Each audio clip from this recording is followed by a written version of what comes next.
Hi fam. I feel like it's late for me to talk about Tanzania, but it's never too late. Take a pen and a paper, because we're gonna learn something that might happen soon. Most of us know a very old, ancient African proverb that says that Roitara rodhekaga rweriko. This means, if you remember the setup of ancient African traditions, and you see the way people cook their food, they use firewood. And in the firewood, there's the one that is usually kept in the shelf to continue drying. So the one that is on the shelf might laugh for the one that is cooking the food, thinking that, you're burning. Little does it know that next it's gonna be the one from the shelf to do the cooking. So either way, as much as we want to stop looking at the issue, the problems of Tanzania, remember Tanzania is our next immediate neighbor. And we have Uganda, we have Rwanda, basically the East Africa community. So whatever their problems are, they are our own problems. I saw Samia. After being sworn in, he made a speech and said that the people who brought about the chaos were foreigners. And by foreigners, he meant Kenyans. Listen. Haikutushangaza kuona kuwa baadhi ya vijana waliokamatwa kutokana na kadhia hiyo wametoka nje ya Tanzania.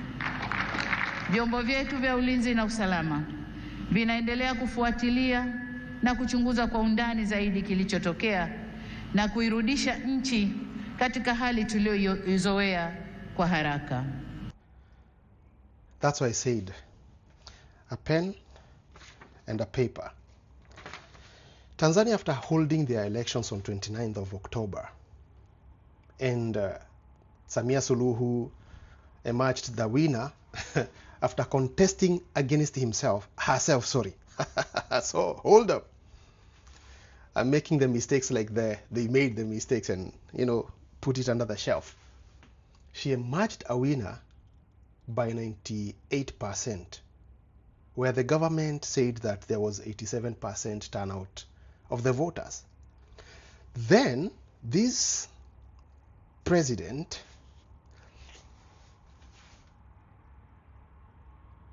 was sworn in a military base, meaning that there's no civilians that can go there. And it raised some questions, genuine questions. If 98% of the people voted for you, it means only 2% that disagree with you. Why wouldn't you hold a proper inauguration like any other country does? Let there be people coming to cheer your winning, because if it was legit winning. But they cannot do that, and they had to hide under the skin of military protection. Because you know why? There wasn't an election. It was a whitewash of an election that lacked credibility, that lacked proper competition. Because if the leader of opposition was in jail, Samia Suluhu was competing against herself, because that means there was no proper opposition, right? And if there was, it was staged. So what makes us be worried is not what is happening in Tanzania. It's not even her blaming Kenyans for the chaos, because they have to look for a white goat, for a scapegoat that can be sacrificed. That they do this. You remember even in Kenya, the times that we started blaming the Ford Foundation and so many other things. So it's a play, it's a script. And this is why I asked you to take a pen and a paper, because these are scripts that are being scripted for East African community, and things will become bad than they look. So it was not about numbers. It was an erosion of a democracy that is going to be shoved under the carpet. You understand that? And this is a script that Ruto is going to play. I believe he also have a pen and a paper, because he has already seen how fast the international communities like the AU, like the East African community came to congratulate Samia Suluhu and saying that, peace is all these things.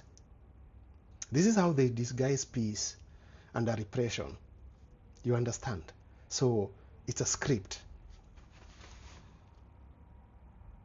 And this script is going to be used in 2027 by Ruto, because he has seen how possible it is to form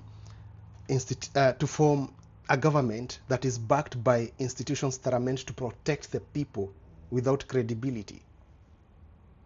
Because if Samia Suluhu was sworn in very easy, very fast, yet nobody has come to to say that whatever that happened is wrong. Even Ruto himself and the East African community and the AU, they didn't talk about the people who have died. They didn't talk about the brutality, the police brutality. Nobody has talked about the internet that has been shut down, communication. Nobody has talked about that. It's a script that Ruto is going to use in 2027. So I'm telling you this so that you can be aware. You understand that where we are headed now, we are headed to something that we will call East African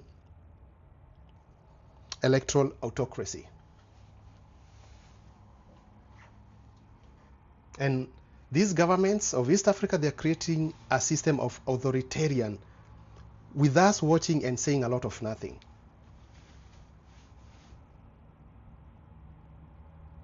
And that's what I'm telling you, it's not about the numbers. It's not about who voted and who did not vote, because it shows that even if we voted for the people that we wanted, they can still insert a government of their choice, regardless of whatever. Did you see Mama Samia Suluhu taking responsibility of what happened? No, instead, she looks for an scapegoat, saying that the people that caused the chaos are not Tanzanians, they are foreigners. And actually some Kenyans, I hear rumors that some Kenyans are being arrested. This could be a stage management allowed by our president to happen. The Minister of Foreign Affairs hasn't said anything, of Kenyan Foreign Affairs hasn't said anything, because these are people running with the same script. They know what they are doing. The UN might say a lot of things. Like I told you to take a note, a pen and a paper. It's the same thing the UN, the EU, and all the other international organizations are doing. The humanitarian or international organizations are doing the same thing. But, at the end of the day, there will be nothing. It will be just an empty piece of paper, like the one that I have. Because nothing will be done. So far, there's no sanctions that has been imposed against Tanzania. Even if Obama talked about it. So we have to stop pretending that countries that just hold an election where at the end of the day, it's just a talk. It's just a talk. And nothing will happen. Nothing will be done. And this is where now things become scary. Because what happened in Tanzania was violence marked with bold letters. But they dismiss that and they make us look like the people who talks about oppressions, the people who talks about human rights, the people who talks about who criticize governments. They make us look like we just oppose everything. They praise repression in the name of we want peace. The scary part is that whatever has happened, and now that Mama Samia Suluhu is their president, is a script that will be perfectly used in Kenya. We must do something. We must do something. And if we don't do anything, then the same will happen exactly like it has done, like it has in Tanzania. Anyway, it's just my sentiments, but I believe most of you were also amazed, with impossible results. You understand that? I mean, 98%. Honestly, even if Mama Samia Suluhu was to steal the elections, 98% of a country that is democratic with a multi-partyism. I mean, what do you mean the other parties? It's laughable. But it's not laughable if they're going to use the same script. And you will see it in Uganda, you'll see it in Kenya. This is Ruto taking notes. So he must do something. And the cyber laws they're trying to impose in Kenya, this is a phrase, is a scene in the script that will soon be used against ourselves. So dear Kenyans, dear East Africans, dear Africans, you've seen what happened in Cameroon, you've seen what happened in all the countries that are trying to fight for democracy. And in many cases, peace will be disguised as repression.